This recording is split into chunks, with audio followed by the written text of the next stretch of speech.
título de la charla tiene que ver con los principales riesgos volcánicos y algunos ejemplos en México y en el mundo. Entonces, voy a dividir la charla en estas cinco temas principales para más o menos ir de acuerdo a un orden y llevar una secuencia en mis diapositivas. El origen de la vulcanología y el interior de la Tierra, dos aspectos relacionados, los tipos de volcanes y su actividad, peligros y riesgo volcánico, el monitoreo y vigilancia volcánica, cuáles son las técnicas que se utilizan, y pues finalmente algo sobre los beneficios que ofrecen los volcanes. No solamente son peligrosos, pero también son hermosos, ¿no?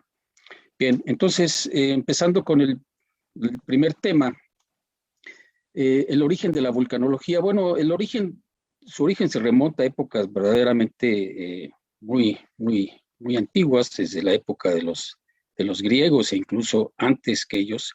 Ya se tenían indudablemente muchas mitologías y muchas ideas en torno a esta actividad que pues indudablemente ha estado presente en el planeta, que prácticamente se formó hace 4.600 millones de años. Siempre ha existido la actividad volcánica, ¿no?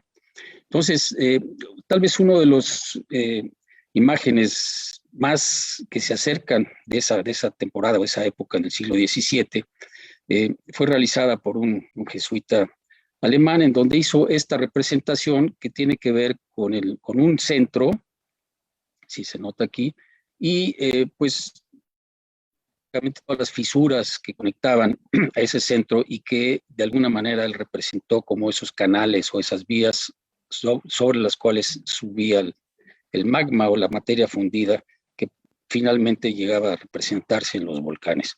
Y bueno, también dentro de la misma mitología o de la misma novelística, quien no ha leído las famosas novelas de Julio Verne y en especialmente una de ellas que es El viaje al centro de la Tierra, ¿no? Entonces, todo esto siempre ha estado rodeado de un carácter, digamos, mítico y fantástico, ¿no? Pero pues la verdad es de que no todo es así. Afortunadamente, en las épocas modernas, pues situándonos en lo que ya se conoce sobre el planeta y que tenemos que empezar por esto. Entonces, no es posible separar la actividad volcánica de entender de qué está y cómo son las diferentes zonas en las que está internamente constituido el planeta. Entonces, la fuente principal de la información de esta propagación de las ondas son las ondas sísmicas, a partir de las cuales se conoce y se empezó realmente a saber cuáles eran estas principales zonas en las que está constituida el interior del planeta. Entonces, hasta la aparición de la sismología, nuestro conocimiento sobre el interior de la Tierra se basaba en ciertas hipótesis y especulaciones. Entonces, hoy se conoce realmente que la estructura interna del planeta está formada por un núcleo interior, un núcleo exterior, un manto, ¿sí? Y una corteza terrestre. Entonces, básicamente el origen de los magmas que finalmente llegan a la superficie, pues están en esta zona ya muy próxima, y si vemos las distancias no pasan de los 300 kilómetros, cuando pues prácticamente el radio total desde un centro hipotético de la Tierra hasta la superficie anda alrededor de los 6.200 kilómetros. Entonces, la parte exterior, que se conoce precisamente como corteza terrestre, es realmente muy delgada en comparación con la totalidad, y prácticamente no sobrepasa en muchos lugares en las zonas continentales los 70 kilómetros. Entonces, si comparáramos esto con una naranja, prácticamente la corteza equivaldría a la cáscara de la naranja, ¿sí? Y lo demás es el resto que está internamente. Entonces, como comentaba, las ondas sísmicas han sido determinantes para el conocimiento de esta estructura interna, ¿sí? ¿Por qué? Porque las ondas sísmicas están divididas en tres ondas P, ondas secundarias y ondas superficiales, y de acuerdo a las características en las que viajan en los medios distintos, estas ondas reflejan precisamente como una especie de radiografía interna que los sismólogos pues con el tiempo han sabido interpretar y se ha hecho realmente una estructura, una radiografía interna del planeta. Bien, esta es la parte física, lo anterior que les acabo de comentar, o sea, lo físico de las ondas, cómo se transmiten, pero también la parte química del planeta, cuál es su composición. Entonces, sabemos también ya que los principales elementos que constituyen al planeta en general como un todo, son elementos de la tabla periódica que seguramente todos han visto ya en alguna ocasión en sus cursos de química, como el hierro, el oxígeno, el sílice, el magnesio, el níquel, el azufre, el titanio y otros, ¿no? Y el núcleo terrestre, o sea, la parte central, está constituido principalmente por hierro y níquel, en una mayoría, más del 85%. Mientras que la corteza, lo más delgado, lo más superficial y externo del planeta, los elementos que abundan son el oxígeno, el sílice, el aluminio, el hierro, el calcio, el sodio, el potasio y el magnesio. Y estos en estos porcentajes y algunos otros, ¿no? ¿Sí? Algunos de estos elementos son, digamos, elementales y necesarios para que la vida haya realmente florecido en el planeta, ¿sí? Bien, ahora, pasando a esto, ya una vez que hemos visto la composición general del planeta, pues la composición química de los magmas, ¿sí? ¿Qué son los magmas? Ahorita voy a pasar a la siguiente diapositiva, pero principalmente están compuestos en su mayoría por,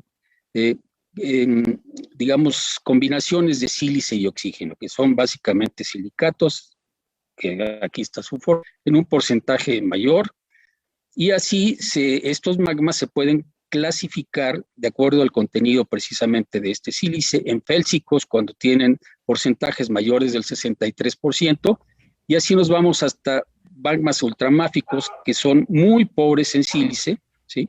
Y que llegan a los órdenes de 48% o menos inclusive, ¿no? Entonces, estas características químicas en los magmas van a ser determinantes precisamente para los tipos eruptivos y las características de las mismas erupciones volcánicas y cómo se van a comportar durante una erupción. Pues básico, el contenido químico de los magmas y indudablemente también el contenido de gases, ¿sí? Ok. Otro aspecto importante que también va ligado con el vulcanismo y que no se puede dejar de lado para tomar este tema, pues eso es la tectónica de placas y sus desplazamientos relativos.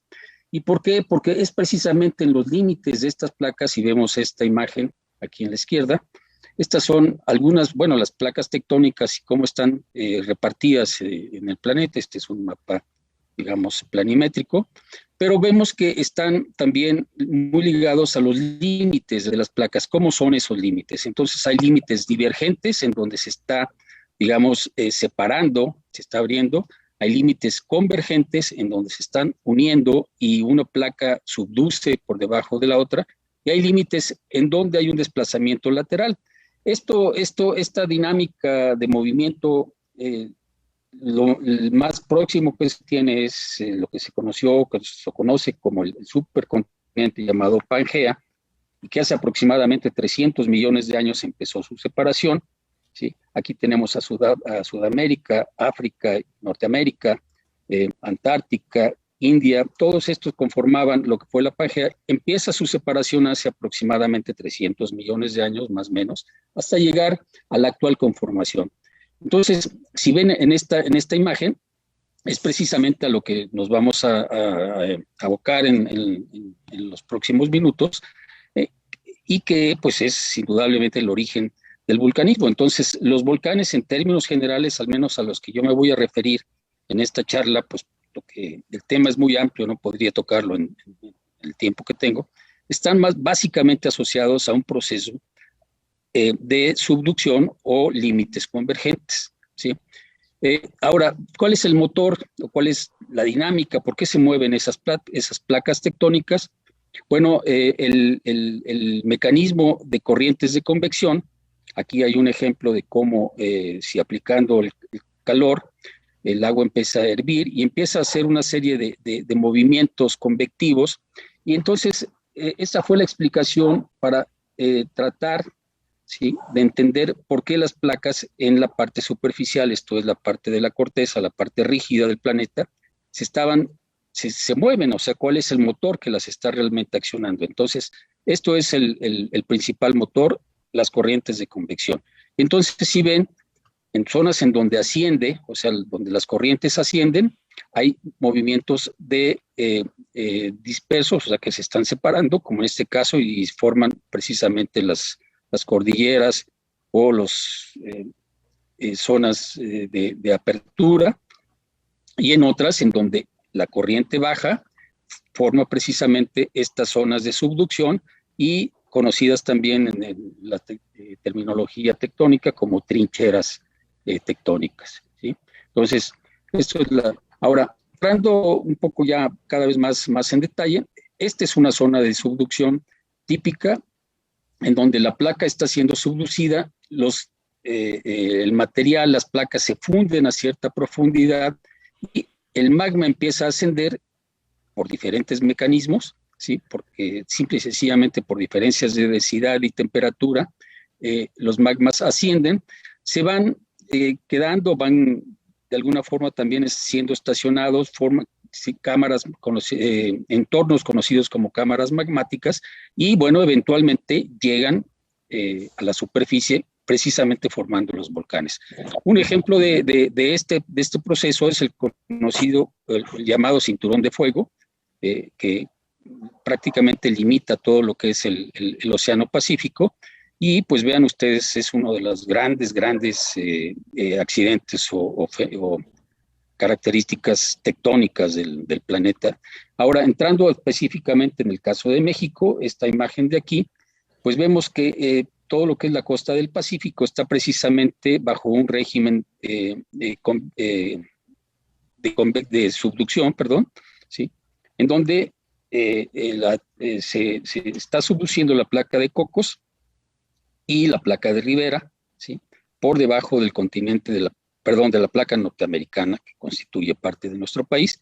Y bueno, como resultado de este proceso que vemos aquí, se ha formado lo que se conoce como la faja volcánica mexicana, en donde precisamente están repartidos la mayoría de los volcanes activos que existen en el país. Pero en el pasado también ha existido vulcanismo, esto es lo más reciente, la faja volcánica mexicana, más reciente de 12 millones de años hasta la actualidad. Hay volcanes activos que todavía están haciendo erupción, pero en el pasado también hubo actividad volcánica ya no relacionada con este mismo proceso, pero que formó, por ejemplo, la Sierra Madre Occidental, ¿sí?, y otros rasgos volcánicos, por ejemplo, en la parte oriental del país.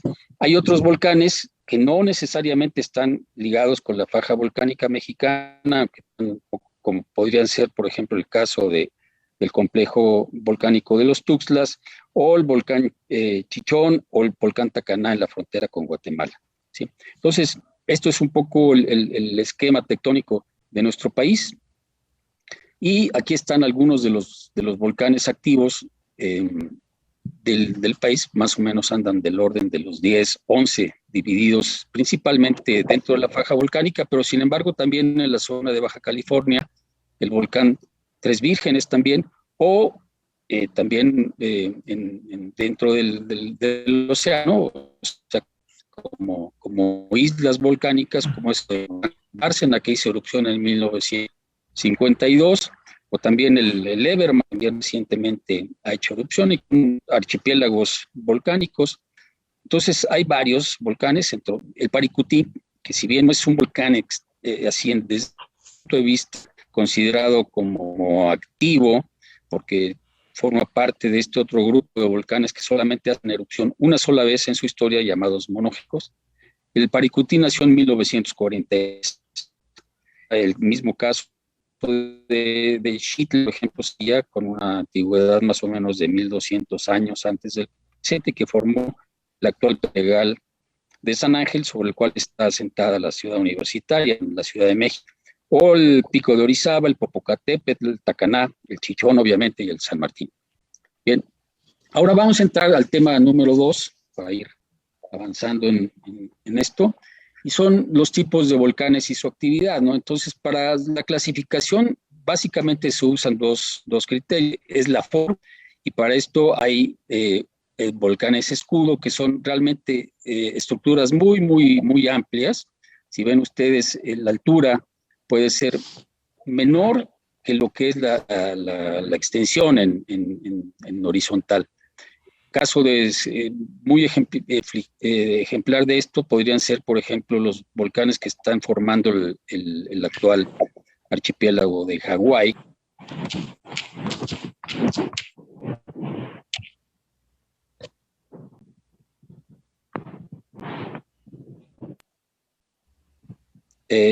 ¿Me escuchan? Perdón.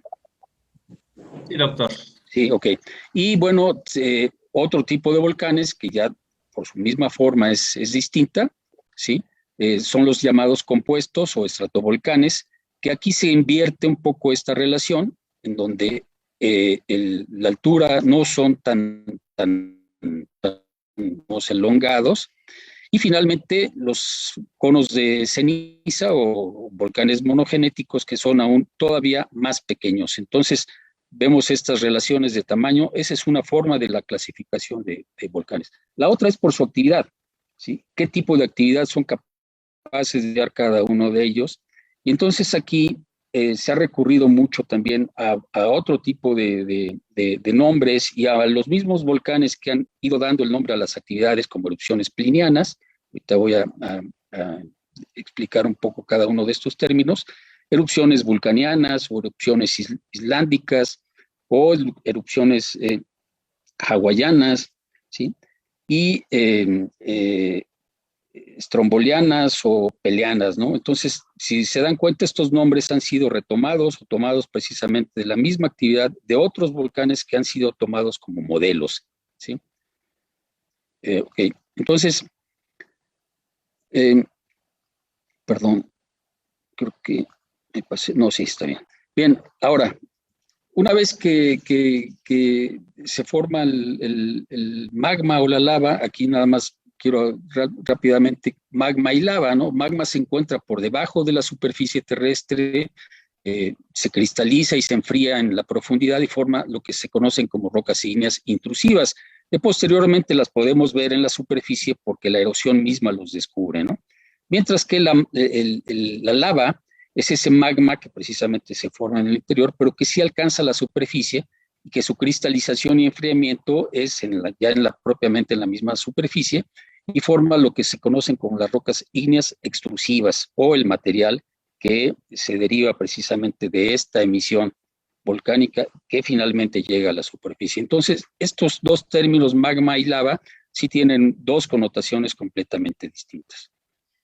Entonces, aquí hay algunos ejemplos en esta tabla, no voy a tener mucho detalle en esto, tampoco quiero tomar mucho tiempo, pero aquí vienen precisamente algunas de las características y la clasificación desde hawaianas, estrombolianas, vulcanianas, y aquí hay un término muy importante que es el índice de vulcanismo explosivo, VEI en inglés, por su nombre en inglés, Volcanic Explosive Index, y que se instauró, digamos, algunos investigadores volcanólogos del Servicio Geológico de Estados Unidos, con base en los volúmenes que arroja cada uno de estos volcanes, esto es la magnitud en la erupción, fueron dando un número índice precisamente a este índice volcánico, desde el 1 hasta el 8, y ahorita después voy a dar algunos ejemplos. ¿Y cuál es su naturaleza, no?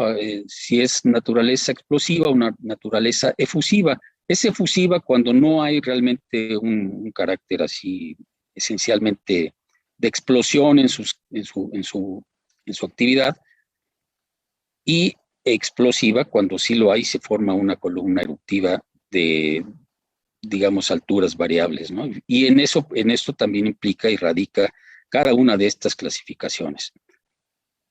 Entonces, vamos a ir rápidamente repasando cada una de ellas. Entonces, las erupciones islándicas o fisurales, este tipo de erupciones se producen a través de fracturas en la corteza terrestre, y las hawaianas también pero en el caso de Hawái, por ejemplo, son los conocidos como puntos calientes, en donde realmente el archipiélago de Hawái es un punto fijo y lo que se está moviendo es la placa, y entonces está conformado esto. Prácticamente aquí el índice de explosividad, si lo ven, es cero, porque no hay realmente un mecanismo explosivo. Después vendrían las estrombolianas, que se distingue por emisiones rítmicas de material piroclástico, ¿sí? Constituido por fragmentos de ceniza fundida. Precisamente al llegar el magma a la superficie es que forma estos fragmentos de ceniza fundida, conocidos como la pili, bombas volcánicas, y que son arrojados en forma violenta hasta alturas de unas decenas o centenas de metros y que se acumulan al pie, entonces van formando precisamente la estructura. Las vulcanianas producen columnas eruptivas cuya altura es menor a 20 kilómetros. Y justamente quiero poner este mapita aquí al lado porque estos dos nombres fueron tomados precisamente de volcanes que constituyen un archipiélago volcánico en Italia, que se conoce como las Islas Liparianas, donde están Lipari, Salina, Panarea y Stromboli. Entonces, ya desde tiempos remotos, los mismos romanos ya habían visitado todos estos sitios, y precisamente la leyenda de Vulcano como dios del fuego surge a partir de estas.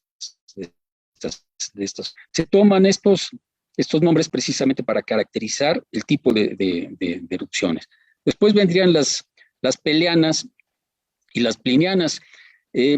Estas ya son definitivamente mucho más eruptivas o más explosivas, perdón, ¿sí? Y el índice de explosividad o el BI ya anda del orden de los 2 a los 4, y en el caso de las plinianas de los 3 a los 5. El caso específico de las erupciones plinianas se tomó de dos personajes de la historia, Plinio el Viejo, quien murió durante la erupción del año 79 en el volcán Vesubio, ¿sí? En donde seguramente todos ustedes han oído hablar de Pompeya, por ejemplo, en donde prácticamente esta ciudad fue arrasada por un flujo piroclástico. ¿Sí? Ahí murió Plinio el Viejo, y su sobrino retoma toda esta historia, y prácticamente de ahí surge mucho de la leyenda y de la terminología también ya del vulcanismo. Entonces, la magnitud real de esta erupción, en el caso del Vesubio, se conoció posteriormente, ¿no? Con estudios geológicos y vulcanológicos en las ruinas que fueron precisamente Pompeya, Herculano y Estavia, y que quedaron sepultadas bajo los depósitos plinianos del Vesubio. Generalmente aquí, como podemos ver aquí, que se forman con este tipo de erupciones, pueden llegar a rebasar hasta los 50 kilómetros de altura, ¿sí? Y forman estas típicas estupongo. Esa es una de las características muy emblemáticas de las erupciones plinianas. Finalmente, hay otro tipo de erupciones freatomagmáticas que están asociadas con agua. Y entonces, la interacción del magma con los mantos freáticos o agua subterránea que constituyen los acuíferos, esta reacción de magma con agua forma una reacción que finalmente termina por formar cráteres como estos. Este es el caso de un cráter en Alchichica, en el valle de Puebla, Cerdán Oriental, o otro tipo de estructuras también. Este es el caso de Pinacate, en el estado de Sonora, que es una región bellísima también, que muchas de estas actividades están asociadas. Este sería un cono de toba, ¿no? En este caso, y este es un anillo o mar también conocidos. En esta región de Puebla les llaman jalapascos o ajalapascos cuando tienen agua. ¿Y por qué quedan con agua? Porque precisamente cortan el límite o la zona del manto freático de agua, ¿no? Al hacer erupción. Se producen cuando un magma reacciona de manera explosiva al interactuar con agua de acuíferos subterráneos, mantos freáticos, lagos superficiales, y son generalmente también erupciones tipo monogenético, o sea, solamente en erupción una sola vez, ¿no? Ahora voy avanzando en el tiempo. Los peligros, ¿no? Entonces aquí rápidamente voy a hacer unas breves definiciones. ¿Qué es peligro? Es la probabilidad de ocurrencia de un evento potencialmente desastroso durante cierto periodo de tiempo y en un sitio dado. ¿Y qué es vulnerabilidad? Es la predisposición o susceptibilidad que tiene un elemento, ya sea una población, infraestructuras o la misma actividad económica, turismo, de ser afectado. Entonces, precisamente la combinación de estos dos, peligro y vulnerabilidad, es lo que nos define el riesgo. Y el riesgo de desastre es la probabilidad de daños y pérdidas futuras en una población vulnerable expuesta ante la ocurrencia de un evento peligroso. En este caso, nuestro evento peligroso es una erupción volcánica. Y bueno, para esto se han estudiado los diferentes volcanes. Aquí pongo algunos ejemplos de mapas peligros que se han elaborado en épocas recientes relativamente, como el de Tepetl, el Colima o el Pico de Orizaba. Y alrededor de los volcanes activos, pues por consecuencia, como el Popocatépetl, y en terrenos planos y relativamente más alejados del centro, han crecido las ciudades. O sea, generalmente el factor de aglutinamiento de los volcanes es muy importante, porque, entre otras cosas, pues sus suelos que generan son muy fértiles. Entonces, muchas de las comunidades o de las poblaciones han crecido alrededor de los volcanes. El factor de vulnerabilidad más importante en este caso es la densidad de población que habita alrededor de un volcán.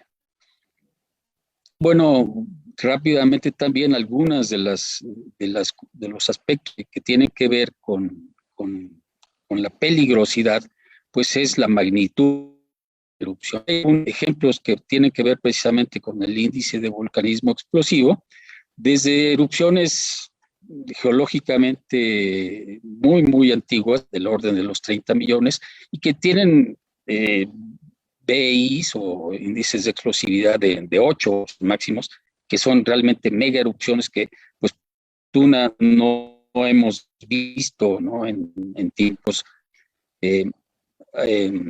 porque pues serían realmente una catástrofe, ¿no? Como el caso de la caldera de Valle o Yellowstone, que son grandes calderas cuyos índices de actividad son muy altos. Pero si vemos en proporción algunos de los otros, como el Pinatubo en Filipinas o el Santa Elena en 1980, pues comparándolos con estas supererupciones, realmente estas son las que hemos realmente presenciado de alguna manera en 1980, el Vesubio, que fue, digo que no, ya fue en épocas históricas, ¿sí? Entonces, esto también da idea del volumen emitido por el mismo, desde el orden de los 1000 kilómetros cúbicos en las grandes erupciones como estas, hasta 0.0001 kilómetros cúbicos. Entonces, esta escala es logarítmica y tiene que ver esencialmente con el volumen de material emitido, y eso precisamente es lo que determina la magnitud de la erupción. De las erupciones más importantes que ha habido en el siglo XX, en 1912, el Katmai o el Pinatubo, que tuvieron volúmenes grandes, del orden de los 5 kilómetros cúbicos más o menos, pero que sin embargo no fueron tan devastadoras. ¿Por qué? Porque prácticamente ocurrieron en zonas muy poco pobladas, o caso del Pinatubo, en donde, y afortunadamente lo que ocurrió es de que la respuesta fue tal que tuvieron mucho tiempo para evacuar a la población, ¿sí? Pasando a esto, nuevamente, este otro tema, el tema del Santa Elena, ¿sí? Prácticamente esta erupción en 1980 marcó un parteaguas en la historia de la vulcanología, ¿no? ¿Por qué? Porque fue vista por científicos de mucho del mundo, pero especialmente de Estados Unidos, donde ocurrió, o de Washington, y consistió obviamente en que una parte del edificio volcánico se derrumbó, se colapsó. Aquí hay algunas imágenes que fueron tomadas precisamente durante ese evento, y dejó como huella una especie de herradura abierta, y que después de esto se empezaron a interpretar que muchos volcanes en el pasado han experimentado y habían experimentado ya erupciones de este tipo, y después se empezó a a interpretar también los depósitos que producen estos eventos de avalancha. Pero si vemos a la historia también de las erupciones del siglo XX, no todos los volcanes que producen grandes cantidades de material en volumen son catastróficos. El caso de la montaña Pelé o del mismo Chichón, ¿sí? En donde sus volúmenes fueron muy infinitamente menores a los que ocurrieron, por ejemplo, en otras erupciones del orden de los 5 o 10 kilómetros cúbicos, o el mismo Katmai en Alaska, del orden de los 12 kilómetros cúbicos, pero sin embargo sus consecuencias fueron catastróficas. Prácticamente en 1902, la ciudad de Saint-Pierre, en la isla de la Martinica, pues fue desaparecida. El caso del Chichón, también las consecuencias en pérdida de vidas humanas fue también muy considerable. Y ya no digamos el caso del volcán Nevado del Ruiz en Colombia, en 1985, por un lajar que se formó posteriormente a la erupción, prácticamente arrasó con la ciudad de Armero, causando algo así como 25,000. ¿Sí? Entonces, no todo está pues relacionado necesariamente con la magnitud, y aquí es precisamente donde entra esta. Ahora, aquí ya voy rápidamente a recorrer los diferentes materiales o eventos que constituyen los peligros volcánicos, y voy a empezar con flujos de lava, cenizas y corrientes piroclásticas. Entonces, los flujos de lava son uno de los que probablemente tengan menor peligro o representan menor peligro, ya que generalmente su emisión es a muy baja velocidad y van generalmente encauzados por ríos o por valles, de los cuales pues es muy difícil que salgan, pero la velocidad es muy lenta. Un caso emblemático pues es el Paricutín, que prácticamente desapareció el poblado de San Juan Parangaricutiro, 1943, 44 más o menos. Y bueno, su peligro en ese sentido pues es relativo. Aquí vemos, por ejemplo, una imagen del Pedregal de San Ángel con la pirámide de Cuicuilco, como el flujo de lava rodeó la pirámide, ¿no? Entonces los habitantes que ya estaban en esta zona tuvieron suficiente tiempo de salir. Uno de los riesgos que probablemente, o de los peligros que sí se representan estos, es de que forman cavernas. Los tubos de lava, conocidos como tubos de lava, y forman verdaderas, bueno, conductos con unas complejidades tremendas, subterráneos todos ellos, y bueno, pueden llegar a ser inestables en algún momento dado, ¿no? Posteriormente ya a su solidificación.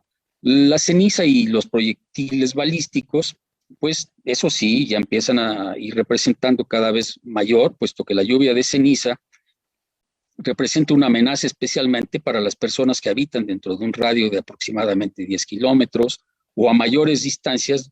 Los daños están relacionados con colapsos de los techos, puesto que la ceniza al caer se va acumulando, y esto genera un peso que no necesariamente están calculadas las estructuras para resistirlo.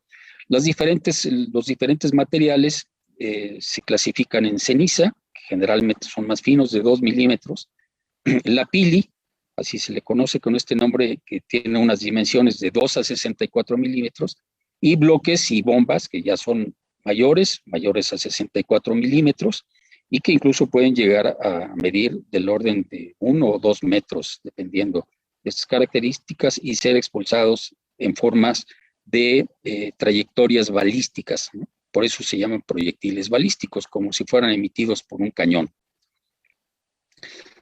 Uno de los eventos que indudablemente son los más catastróficos y que están asociados realmente con los mayores o resultados más letales y devastadores son los flujos piroclásticos. Aquí vemos un ejemplo en el volcán Pinatubo, 1991.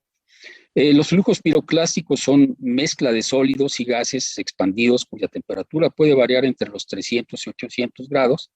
Y aunado a esto, las velocidades alcanzan del orden de los 200 kilómetros por hora, o sea que es muy difícil realmente salvarse. Aquí no se sabe si este vehículo que iba corriendo adelante de este flujo, realmente logró salvarse.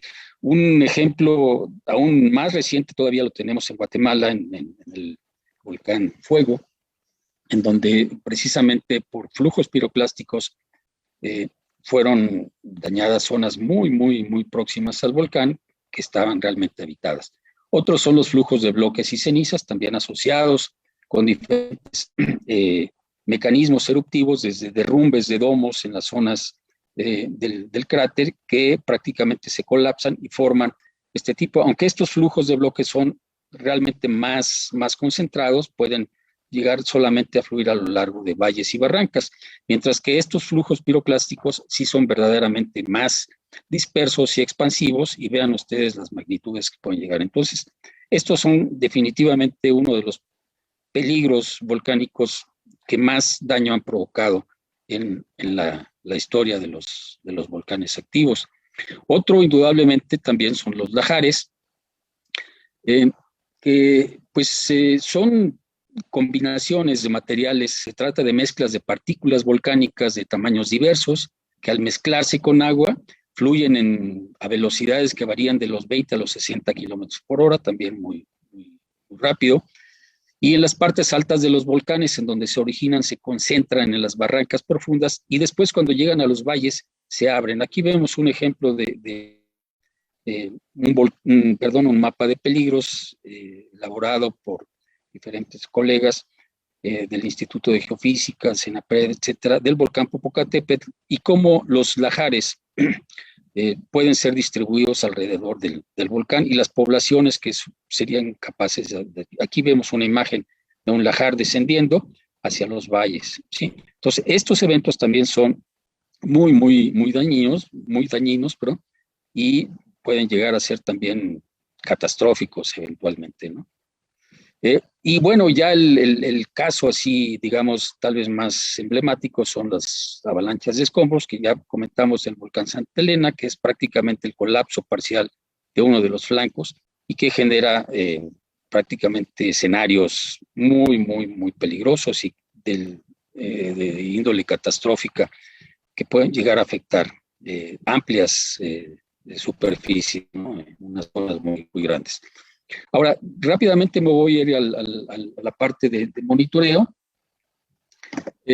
Aquí están las diferentes técnicas que se utilizan para la vigilancia de los volcanes. Voy a ir rápidamente a uno de los más importantes, que son indudablemente la actividad sísmica, o sea, los temblores volcánicos, y que pues la mayoría de las grandes erupciones documentadas en los últimos 50 años han registrado un incremento en la actividad sísmica por debajo o cerca del volcán, con años, meses, días o incluso horas antes del evento eruptivo, lo cual hay mucha gente que siempre pregunta, bueno, ¿es posible predecir las erupciones volcánicas? Sí, siempre y cuando exista un sistema de monitoreo adecuado que permita realmente conocer los cambios digamos, en el sistema interno del volcán. Y la actividad sísmica es indudablemente una de ellas. La otra es la deformación del terreno, ¿sí? Tiene que ver con cambios en la forma, en la morfología misma del volcán, y que tiene que ver con deformaciones del edificio volcánico, y para esto se utilizan diferentes técnicas, como por ejemplo la telemetría o actualmente la técnica GPS. Esta es por ejemplo una gráfica que resalta para medir con precisiones milimétricas, ¿no? O sea, porque aquí sí se tiene que ser muy preciso, o los inclinómetros que precisamente miden las diferencias en la pendiente de los terrenos. También la otra parte es la geoquímica de los fluidos que emiten los mismos volcanes y la temperatura. Entre ellas, pues, se toman muestras permanentemente o sistemáticamente en la actividad. La otra es también mediciones con un aparato que se llama COSPEC, que puede ser telemétrico y que se mide precisamente la pluma que emite el volcán, y lo que se mide es la cantidad de dióxido de azufre, el SO2. Más del 90% del gas que emiten los volcanes es agua, en abundancia le siguen precisamente el dióxido de carbono, el dióxido de azufre, en menor cantidades el ácido clorhídrico, el hidrógeno y otros gases, ¿no? Pero eventualmente, particularmente los más representativos o que más se usan para el monitoreo son el dióxido de carbono, el CO2, para determinar. Sin embargo, siempre es necesario tener valores base para saber en qué momento hay un cambio visual o realmente claro en esos estándares de medición. Cuando hay esos cambios abruptos es justamente cuando se tienen que tomar las previsiones. Finalmente ya llego al último punto, no quiero alargar más, que pues los volcanes no solamente son destructivos o que nos den miedo, sino que también nos ofrecen grandes beneficios. Entre ellos, por ejemplo, es la geotermia, en donde a través de la generación de vapor natural en el subsuelo, se puede utilizar precisamente para la generación de electricidad, entre otros también, pues como los baños termales, Islandia, aquí mismo en México hay varios ejemplos de ellos, o también la agricultura por las tierras fértiles que generan en relación con su actividad, y pues también toda la historia mítica y mitológica que alrededor de ellos se ha construido, ¿no? En lo largo del tiempo. Y bueno, indudablemente el paisaje tan bello que nos muestran, y pues aquellos que les guste el alpinismo también pueden subir a ellos cuando las condiciones y la seguridad es así en este sentido, ¿no? Muchas gracias por su atención. Espero haya sido de su interés esta charla.